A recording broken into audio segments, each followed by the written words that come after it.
साहेब. आता हे प्लॅन मध्ये देतोय साध्या माणसाला देतोय, 10वी पास व्हायला किंवा त्याच्यावरचा माणूस आहे साहेब. म्हणायचं 3 प्रकारचे डॉक्टर आहेत. एक डॉक्टर आहे MBBS, दुसरा डॉक्टर आहे BHMS, तिसरा डॉक्टर आहे BAMS. तिघांना पदवी काय आहे? डॉक्टर. बरोबर. याचं शिक्षण वेगळं, याचं फीज वेगळी, याचं प्रॉफिट वेगळं. तिघांचं पण प्रॉफिट, एज्युकेशन आणि फीज काय आहे? वेगळे. तसं सेम नेटवर्क मार्केटिंग आहे. नेटवर्क मार्केटिंग मध्ये एक कॉन्सेप्ट येते, त्याला म्हणतात इन्व्हेस्टमेंट प्लॅन. या प्लॅन मध्ये बरीच लोक पैसे टाकतात डबल करण्यासाठी, आणि इथं रिस्क काय आहे? जास्त आहे. दुसरा प्रकार येतो जनरेशन प्लॅन, आणि तिसरा प्रकार येतो बायनरी प्लॅन.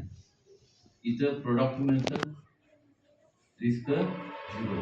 इथं पण काय मिळतं? प्रोडक्ट मिळतं, रिस्क झिरो. याच्यामध्ये जर बघायला गेलं, ॲम्वे, हर्बललाइफ, टपरवेअर, ओरिफ्लेम, वेस्टीज, मोदिकेअर अशा 8-10 कंपन्या आहेत ज्या भारतामध्ये काम करतात जनरेशन मध्ये. बायनरी मध्ये बघायला गेलं म्हणायचं, एक कंपनी होऊन गेली RMP, MI लाईफस्टाईल काम करतं, AWPL करतं, नॅसबीस हॉलिडे काम करतं, आणि समर्थ सक्सेस आमची कंपनी सुद्धा कशामध्ये काम करते? बायनरी मध्ये काम करते. आता मी त्याला कुठं चाललोय घेऊन? प्लॅन कडे घेऊन चाललोय. पण प्लॅन जर सांगताना मी त्याचं फाउंडेशन काय करतोय? मजबूत करतोय. त्याला जनरेशन काय आहे? आता जर तो नेटवर्कर असला, त्यानं काम केलेलं असलं काय याच्या अगोदर, तर आता मला यातला आणि यातला त्याला फरक सांगावा लागेल की बायनरी काय आहे, जनरेशन काय आहे, हे पण मला त्याला सांगायचं.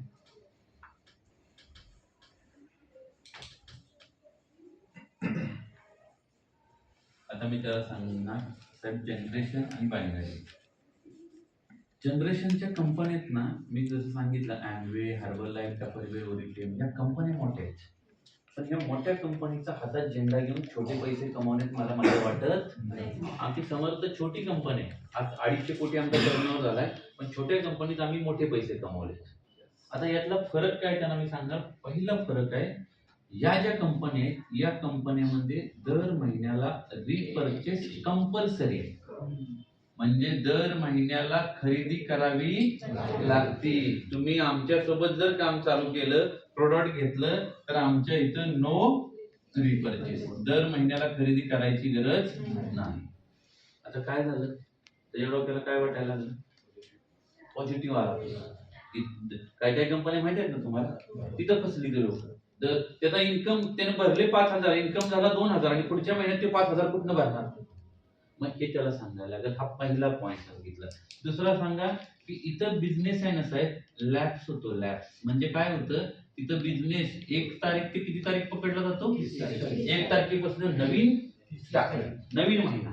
जसा पगाराचा असतो तसा नवीन महिना. आपल्या इथे साहेब तारखेचं नाही म्हणायचं. इकडे जर तुमचे 100 किट गेलेत आणि इकडे जर 60 किट गेले, तर 60 मॅचिंग होते, राहिले किती? 40. हे मॅचिंग तुम्हाला मी प्लॅन मध्ये दाखवतो कसं असते मॅचिंग. ते मॅचिंग पुढच्या महिन्यात करा. ही संधी आपल्याला नाही झालं तर त्याच्या पुढच्या महिन्यात करा. कारण बिझनेस आपण केलेल्या कामाचे पैसे वाया जात नाही, हे त्याला सांगायला लागेल.